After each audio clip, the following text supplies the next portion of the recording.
Good afternoon, everyone. As you already know, we avoided a government shutdown last week, and this week we're going to pass the first of 6 appropriation bills, and we're making our best effort to do the other 6 before March 22nd. That's important to get the government funded and getting it funded in a non-CR way. Secondly, the Speaker now recommended that our junior senator from Alabama, Katie Britt, do the reply to the President tomorrow night. We think she is particularly effective to make the points that many Americans are concerned about, and we're pretty excited to have her do the response to President Biden. Well, we are finally, and I emphasize finally, turning to the appropriations process around here. The House will send over a minibus that includes 6 individual appropriation bills, and remember, the fiscal year started October 1st. We are well into this fiscal year and still trying to fund the government. Honestly, that is something that just hasn't been a priority for Senator Schumer. These appropriation bills, to the credit of Senator Collins, who is the vice chair of the Senate Appropriations Committee, and members of the Senate Appropriations Committee, reported out of that committee all these bills by the end of July. And we're finally getting some of these and a chance to vote on them on the floor.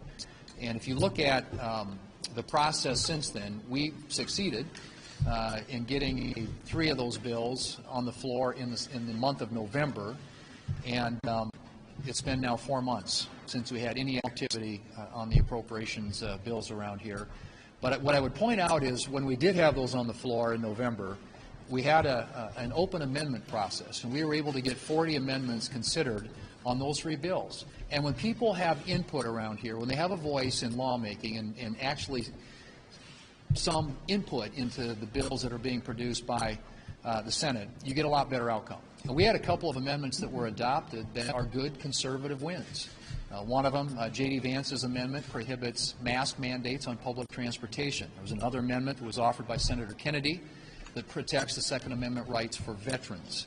My point simply is when you have an appropriations process where the bills get reported out of the committee, that brought up on the floor, open up the amendment process, you get a better outcome and a better result. Not only do people feel more invested in that process, but you get better bills because you get the representation of people from all across this country on both sides of the political aisle. And I would simply make is this has got to change in the future. We have to do a better job on the appropriations process around here and the way we go about funding our government.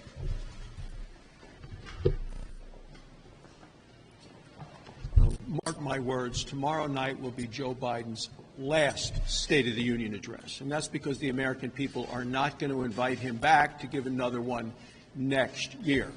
And that's because on issue after issue that the American people care about, Joe Biden has failed the American people. People are worn out, and they're worried for themselves and their families. They understand that their lives have been made worse by Joe Biden and the Democrats. People are begging for solutions. And what we're likely to hear is the president bragging about Bidenomics and blaming others for the crisis that he has created at the border. Look, it is clear what American people are concerned about. It's high grocery prices that are eating into paychecks. It's 9 million illegal immigrants who have come here since Joe Biden has gone to the White House. Innocent Americans murdered by illegal immigrants. And then on energy, Joe Biden has surrendered America's energy strength, handed it over Russia, Iran, and China. Around the world, our friends don't trust us, our enemies don't fear us. Joe Biden has made America weak. Republicans have serious and significant solutions to the problems we face, and tomorrow you're going to hear Katie Britt address those in her response to the president. But it's secure the border. It's stop this wasteful Washington spending. It's unleash American energy. And that's why the State of the Union tomorrow by Joe Biden will be his last.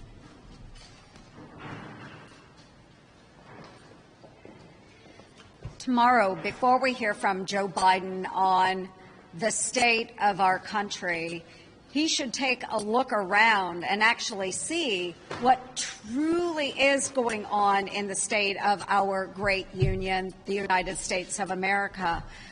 If you look what has happened during Joe Biden's time in office over the course of the last 3 years, we have an open border situation where we have interdicted drugs, fentanyl flooding into our communities. We have seen terrorists that have come across the border and been interdicted. We have Bidenflation, which has hurt our families back home. You know, I talk to my neighbors, the cost of groceries, the cost of gas, it's through the roof since he took office.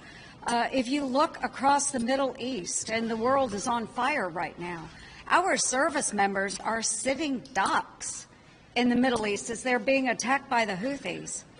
And folks, we still have 6 Americans that are being held by Hamas. These are Americans, and their families don't even know whether they're dead or they're alive. All of this has happened under Joe Biden's watch, with no solutions in sight. We have no national security strategy. We have no budget. And yet, the president is coming to address Congress. So I would just ask, Mr. President, get your priorities straight. Protect this nation, protect your people. Get serious about this nation before you deliver an address to the Congress. Good afternoon. I'm sure the leader will not like this, but I would like to take a moment to thank him and his leadership. I know he's not going anywhere for a while, but we learned this from the last time we saw each other. I also know, Mr. Leader, that you and Elaine have been going through a tough time, and you have our thoughts with you always as you're navigating this. We think about you daily. But even in the midst of his personal challenges, he's remained a strong leader that has stuck by his conservative principles.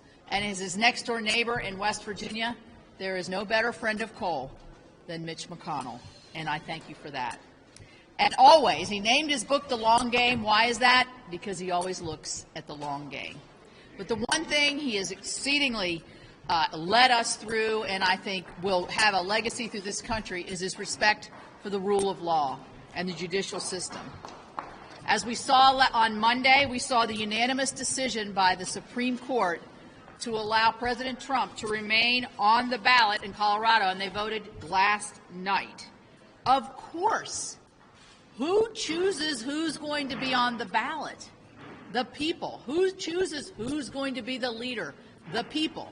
Not activists, not office holders who don't like a particular candidate during one season or the other, but the voters. And the Supreme Court voted 9-0 to back up that principle. One of the principles the leader has served his entire service in respecting, and the one we as voters in America should respect as well.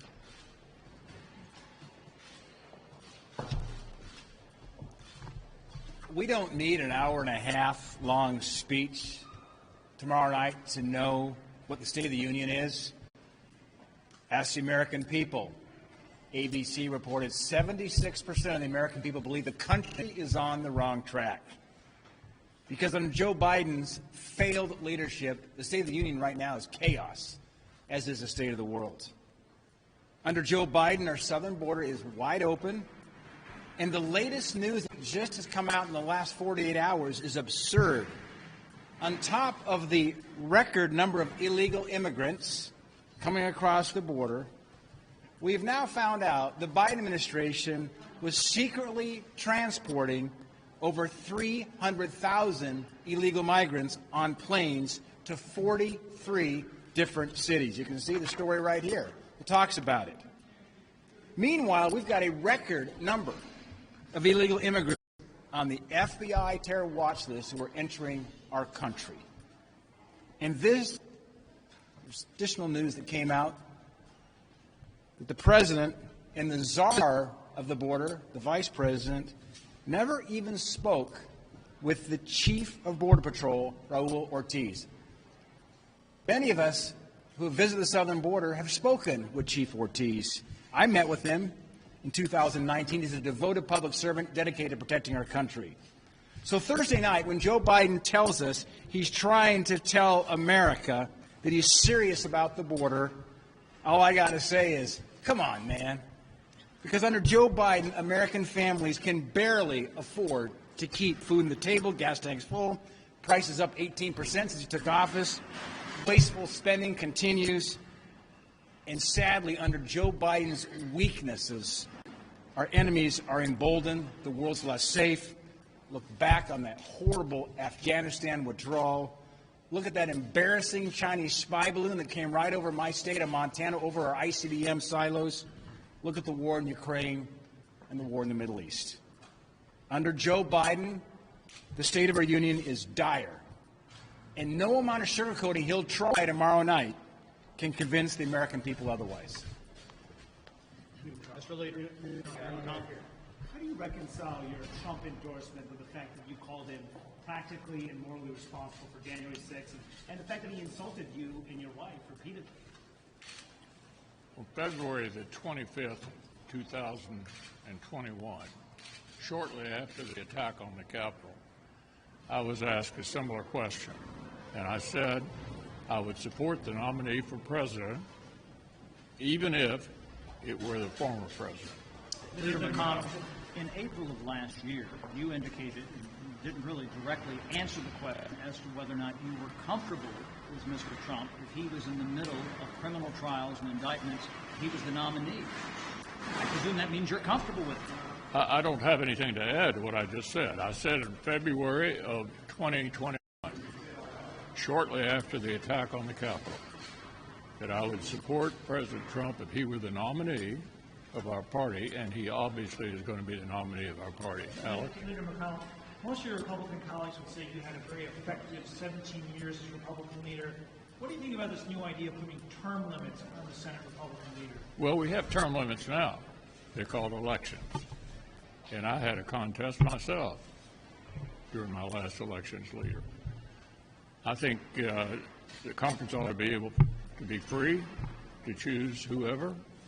There's no limit on the speaker or the other House leaders. That won't be my decision to make, but I think it's totally inappropriate. Will you endorse a candidate in the leadership race to succeed you? No, I'm not. Okay.